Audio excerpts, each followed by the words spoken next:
সবাইকে স্বাগত এশিয়ান দেশ সংবাদে। দর্শক, পুরো সংবাদ জুড়ে আপনাদের সঙ্গে আছি আমি আনোয়ার রাজ। এবার বিস্তারিত। নাটোরের লালপুরে পদ্মা জেনারেল হাসপাতালে চিকিৎসকের অবহেলায় নবজাতকের মৃত্যুর অভিযোগ উঠেছে। এই ঘটনা গতরাতে 3 জনের নাম উল্লেখ করে থানায় অভিযোগ দায়ের করেছেন ভুক্তভোগী নারী।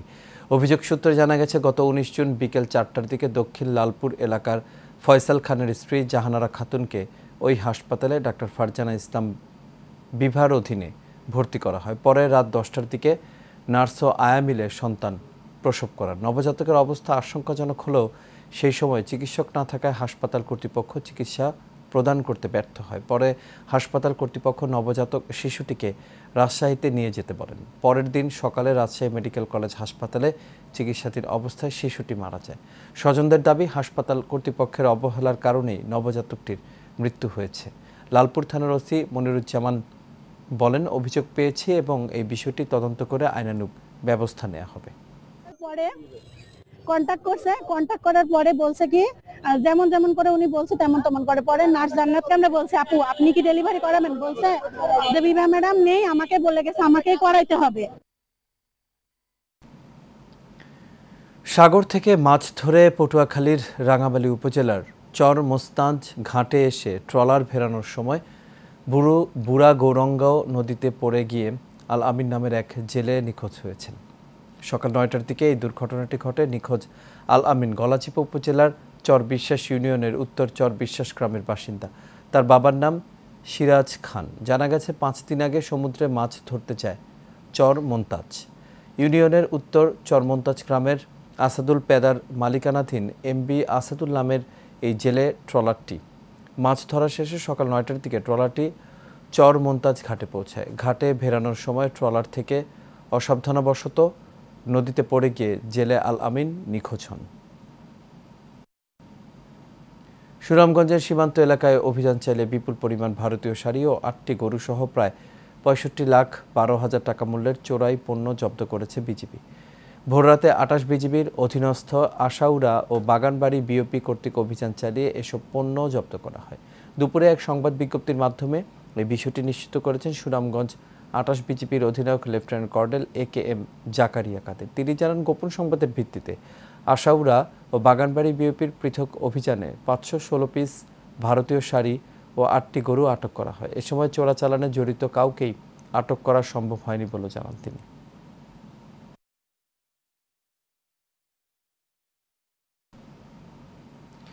দিনাজপুরের পার্বতীপুরে যৌথ বাহিনীর অভিযানে বিপুল সংখ্যক মাদক সহ আব্দুর রৌফ অপু নামে এক ব্যক্তিকে আটক করা হয়েছে। রোববার রাতে সেনাবাহিনী ও পার্বতীপুর মডেল থানা পুলিশ উপজেলা সংলগ্ন পশ্চিম হুগলিপাড়া গ্রামে অভিযান চালিয়ে মাদক সহ তাকে আটক করা হয়। এ সময় তার কাছ থেকে 2,289 পিস আমদানি নিষিদ্ধ ট্যাপেনটালডল ট্যাবলেট, 8টি মোবাইল ফোন এবং মাদক বিক্রির নগদ 75,670 টাকা উদ্ধার করা হয়। উদ্ধারকৃত মালামাল সহ আটক অপুকে রাতেই পার্বতীপুর মডেল থানায় হস্তান্তর করে সেনাবাহিনী। নারায়ণগঞ্জের 2,500 উপজেলায় 15 মামলার আসামি ডালিমকে গ্রেপ্তারের দাবিতে মানববন্ধন ও বিক্ষোভ মিছিল অনুষ্ঠিত হয়েছে। উপজেলার দুপতারা এলাকায় ডাকাতি, মাদক ও চাঁদাবাজি সহ 15 মামলার আসামি ডালিমকে গ্রেপ্তার ও দৃষ্টান্তমূলক বিচারের দাবিতে মানববন্ধন ও বিক্ষোভ মিছিল করেন এলাকাবাসী। সকালে 2,500 টু ঢাকা শহরের দুপতারা এলাকার প্রধান সড়কে এই মানববন্ধন কর্মসূচি পালন করেন তারা। বক্তারা তাকে দ্রুত গ্রেপ্তার করে আইনের আওতায় আনার জন্য প্রশাসনের কাছে আহ্বান জানান।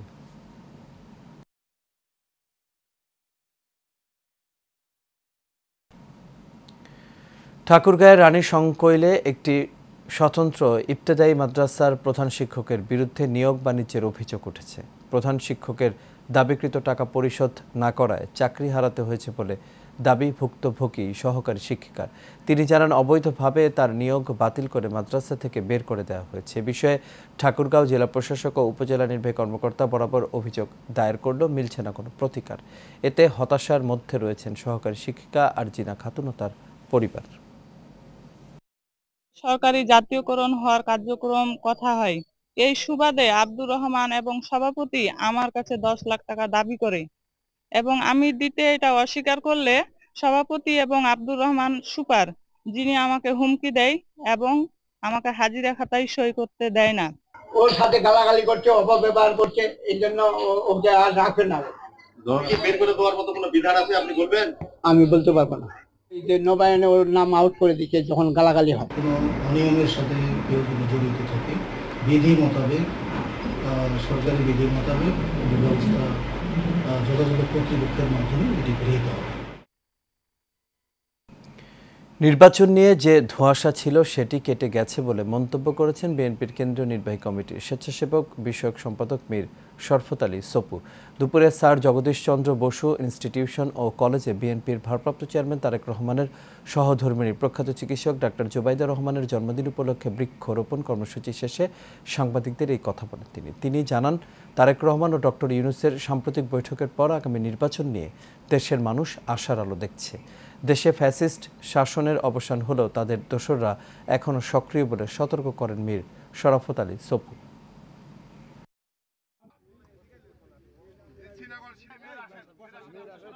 আমি আশা করি আগামী ফেব্রুয়ারির মধ্যে ডক্টর ইউনূস সাহেব যে এবং তারেক রহমান যে বৈঠক হয়েছে সেই বৈঠকে আগামী ফেব্রুয়ারিতেই বাংলাদেশের জাতীয় সংসদ নির্বাচন হবে। সেই নির্বাচনে যে ইনশাল্লাহ বিএনপির লোক জনগণ ভোট দেয়, বিএনপি রাষ্ট্রীয় ক্ষমতায় আসবে। বিএনপি রাষ্ট্রীয় ক্ষমতা দেশের যে উন্নয়ন থেকে শুরু করে প্রতিটি ক্ষেত্রে বিএনপির অবদান ছিল এবং ইনশাল্লাহ আগামীতেও থাকবে। বিএনপির প্রতিষ্ঠাতা শহীদ রাষ্ট্রপতি জিয়াউর রহমানের ৪৪তম শাহাদাত বার্ষিকী উপলক্ষে নারায়ণগঞ্জের রূপগঞ্জে কৃষক দলের আয়োজনে আলোচনা সভা, দোয়া মাহফিল ও বৃক্ষরোপণ কর্মসূচি অনুষ্ঠিত হয়। সকালে উপজেলার জিন্দা এলাকায় এই আলোচনা সভা, দোয়া মাহফিল ও বৃক্ষরোপণ কর্মসূচি অনুষ্ঠিত হয়। এতে দাউদপুর ইউনিয়ন কৃষক দলের সভাপতি মাসুম মিয়ার সভাপতিত্ব, সাধারণ সম্পাদক নাইম হীরার সঞ্চালনায় প্রধান অতিথি ছিলেন জেলা কৃষক দলের সভাপতি ডাক্তার শাহিন মিয়া। বিশেষ অতিথি ছিলেন জেলা কৃষক দলের সাধারণ সম্পাদক আলম মিয়া, রূপগঞ্জ উপজেলা কৃষক দলের সভাপতি শাহ আলম ব্যাপারী, সাধারণ সম্পাদক ওবায়দুর রহমান। এছাড়াও আরও উপস্থিত ছিলেন রূপগঞ্জ উপজেলা বিএনপির সহ সভাপতি বেলায়েত হোসেন, উপজেলা কৃষক দলের সহ সভাপতি নকিব হোসেন সহ আরও অনেকেই। চট্টগ্রামের লোহাগাড়ায় আদালতে নিষেধাজ্ঞা অমান্য করে জোরপূর্বক স্থাপনা নির্মাণের অভিযোগ উঠেছে প্রতিপক্ষের বিরুদ্ধে। রোববার উপজেলার সদর ইউনিয়নের লোহাগাড়া ফাজিল মাদ্রাসা সংলগ্ন সরকারপাড়া এলাকায় ৪ নম্বর ওয়ার্ডে এই ঘটনা ঘটে। মামলা সূত্রে জানা যায়, জমির মালিকানা নিয়ে উভয় পক্ষের মাঝে দীর্ঘদিন ধরে বিরোধ চলে আসছিল। আদালতে নিষেধাজ্ঞা চলমান থাকা সত্ত্বেও স্থানীয় শিহাব উদ্দিন জোরপূর্বক জমিটি দখল করে বাড়ি নির্মাণের চেষ্টা করেন। লোহাগাড়া থানা ভারপ্রাপ্ত কর্মকর্তা আরিফুর রহমান জানান, আদালতের নির্দেশনা মোতাবেক আইনানুগ ব্যবস্থা নেওয়া হবে।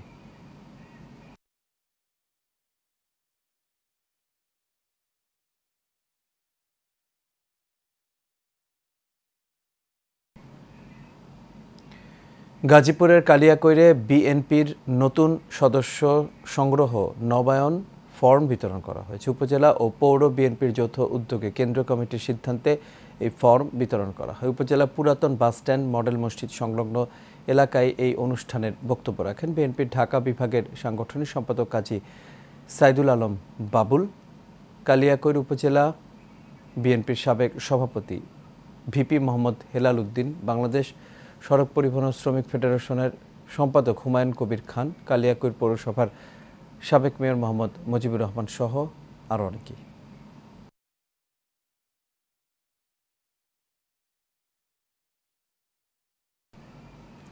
শরীয়তপুর জেলা যুবদলের পক্ষ থেকে কেন্দ্রীয় যুবদলের সভাপতি আব্দুল মোনায়েম মুন্নার সুস্থতা কামনা করে দোয়া ও মিলাদ মাহফিল অনুষ্ঠিত হয়েছে।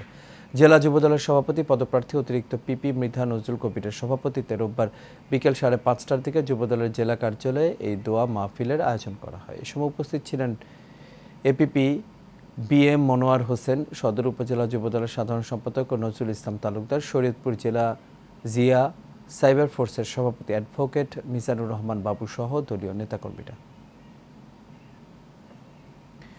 আগামী 28শে জুন জাতীয় পার্টির কেন্দ্রীয় সম্মেলন সফল করার লক্ষ্যে চট্টগ্রাম মহানগর জাতীয় পার্টির সকল অঙ্গ ও সহযোগী সংগঠনের উদ্যোগে চকবাজারস্থ দলীয় কার্যালয়ে প্রস্তুতি সভা অনুষ্ঠিত হয়েছে। নগর জাতীয় পার্টির সভাপতি সোলাইমান আলম শেঠের সভাপতিত্বে সাধারণ সম্পাদক আবু জাফর মাহমুদ কামালের সঞ্চালনায় সভায় বক্তারা বলেন, পতিত ফ্যাসিস্ট সরকারকে বিতাড়িত করতে দেশের ছাত্র জনতার পাশাপাশি বিএনপি, জাতীয় পার্টি, জামায়াতে ইসলামী সহ গণতন্ত্রে বিশ্বাসী রাজনৈতিক দলগুলোর অবদান অপরিসীম।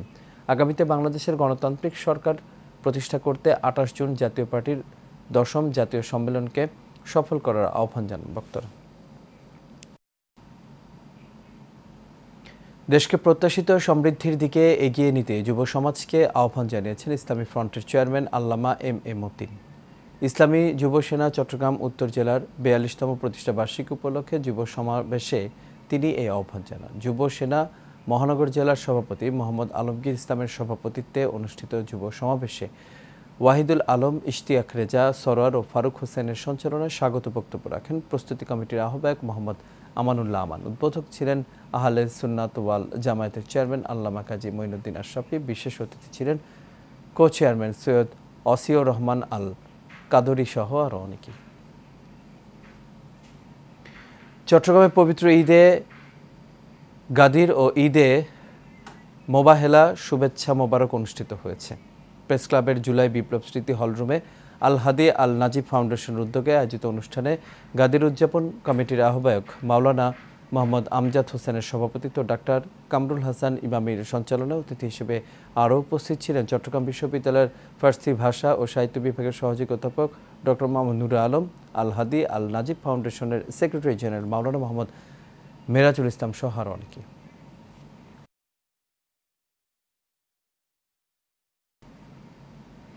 মানিকগঞ্জে বাগজান আদর্শ দুগ্ধ সমবায় সমিতির ৫০ জন সদস্যের মাঝে ১,৬০,০০০ টাকা করে ঋণ চেক বিতরণ করা হয়েছে। দুপুরে সদর উপজেলা সমবায় কার্যালয়ের আয়োজনে জেলা প্রশাসকের সম্মেলন কক্ষে অনুষ্ঠানের আয়োজন করা হয়। জেলা সমবায় কর্মকর্তা ফারহানা ফেরদৌসির সভাপতিত্বে অনুষ্ঠানের প্রধান অতিথি ছিলেন জেলা প্রশাসক ডক্টর মনোয়ার হোসেন মোল্লা। অনুষ্ঠানে আরও উপস্থিত ছিলেন অতিরিক্ত জেলা প্রশাসক আতিকুল মামুন, জেলা সমাজসেবা উপপরিচালক মোহাম্মদ আব্দুল বাতেন সহ সংশ্লিষ্ট কর্মকর্তারা।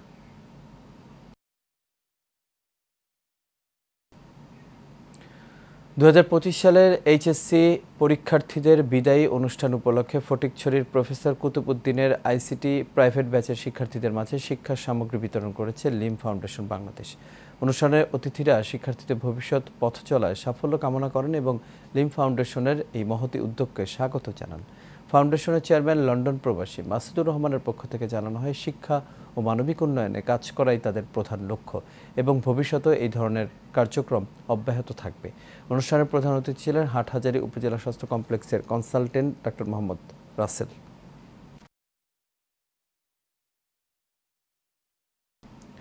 টাঙ্গাইল জেলার মির্জাপুর উপজেলার নতুন কহেলা কলেজে ২০২৫ সালের এইচএসসি পরীক্ষার্থীদের বিদায় উপলক্ষে মিলাদ ও দোয়া মাহফিল অনুষ্ঠিত হয়েছে। কলেজের হলরুমে এই মিলাদ ও দোয়া মাহফিল অনুষ্ঠানের আয়োজন করা হয়। কোরআন তিলাওয়াত ও হামদ নাতের মধ্য দিয়ে শুরু হয় বিদায়ী অনুষ্ঠান। পরে বিদায়ী শিক্ষার্থীদের জন্য সফলতা কামনা করে বিশেষ মোনাজাত পরিচালনা করেন স্থানীয় মসজিদের খতিব। অনুষ্ঠানে বক্তব্য রাখেন কলেজের ভারপ্রাপ্ত অধ্যক্ষ আলী আহসান, কলেজের প্রতিষ্ঠাতা মোহাম্মদ নাসির উদ্দিন, বাংলাদেশ ব্যাংকের সাবেক যুগ্ম পরিচালক আবুল হাশেম খান সহ কলেজের ছাত্রছাত্রী, শিক্ষক ও অভিভাবকরা।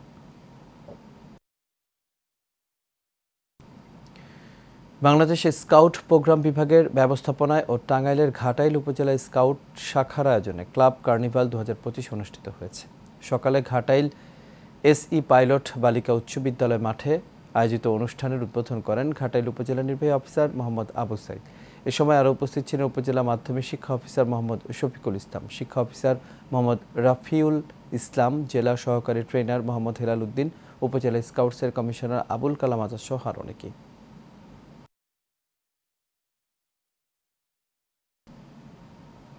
কুড়িগ্রামের নাগেশ্বরীতে উপজেলা দিবস উদযাপন উপলক্ষে উন্নয়ন মেলা, সাইকেল র্যালি, ক্রীড়া ও সাংস্কৃতিক প্রতিযোগিতা, পুরস্কার বিতরণ এবং গুণীজন সম্মাননা প্রদান করা হয়েছে।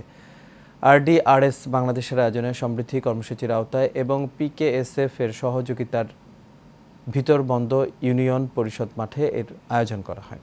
ইউপি চেয়ারম্যান শফিউল আলম শফির সভাপতিত্বে এতে প্রধান অতিথি ছিলেন উপজেলা নির্বাহী অফিসার সিব্বির আহমেদ। বিশেষ অতিথি ছিলেন RDRS বাংলাদেশের রংপুর বিভাগীয় টিম লিডার বিদ্যুৎ কুমার সাহা, নাগেশ্বরীর আঞ্চলিক ব্যবস্থাপক নুরুজ্জামান সরকার সহ আরও অনেকে। সাভারের আশুলিয়ার বাইপাইল স্ট্যান্ড এলাকার সাধারণ ব্যবসায়ীর জানমাল রক্ষা এবং সকল ধরনের চাঁদাবাজি বন্ধের দাবি জানিয়ে কাফনের কাপড় পরে মানববন্ধন কর্মসূচি পালন করেছে সাধারণ ব্যবসায়ী ও পরিবহন শ্রমিকরা। সকাল 10:30টার দিকে নবীনগর চন্দা মহাসড়কের বাইপাইল বাসস্ট্যান্ডে সাধারণ ব্যবসায়ী ও পরিবহন শ্রমিকের ব্যানারে এই মানববন্ধন কর্মসূচি পালন করা হয়। বক্তারা জানান, আশুলিয়ার বাইপাইল এলাকার সাধারণ ব্যবসায়ী পরিবহন শ্রমিকরা চাঁদাবাজ হাতকাটা টিপু সুলতানের আতঙ্কে থাকে। ঈদের আগে থেকে তার নেতৃত্বে পারভেজ মাসুদ কামাল সহ তার বাহিনীর লোকজন প্রতিনিয়ত হুমকি সহ মারধর করে যাচ্ছে। এসব ঘটনায় আশুলিয়া থানার ভুক্তভোগীরা বারবার অভিযোগ করলেও কোনো মামলা বা প্রতিহতের ব্যবস্থা নেয়নি পুলিশ।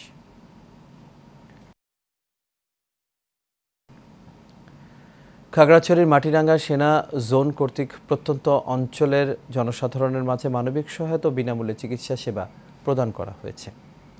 সকালে মাটিরাঙ্গা জোন আওতাধীন প্রত্যন্ত পাহাড়ি অঞ্চলের শিশুকবাড়ি আর্মি ক্যাম্পের অন্তর্গত থংথংপাড়া এলাকায় নিয়মিত আর্থসামাজিক উন্নয়ন কর্মসূচির আওতায় অর্ধশতাধিক অসচ্ছল পরিবারের মাঝে রেশন সামগ্রী বিতরণ করা হয়। এছাড়া রাবার বাগান মন্দির ও ভজেন্দ্রপাড়া মন্দির নির্মাণের জন্য 8 বান ঢেউটিন, 2 জন হতদরিদ্র পাহাড়ি নারীকে উন্নত চিকিৎসার জন্য নগদ আর্থিক সহায়তা ও শিশুকবাড়ি সরকারি প্রাথমিক বিদ্যালয়ের শিক্ষার্থীদের মাঝে ক্রীড়া সামগ্রী বিতরণ করা হয়।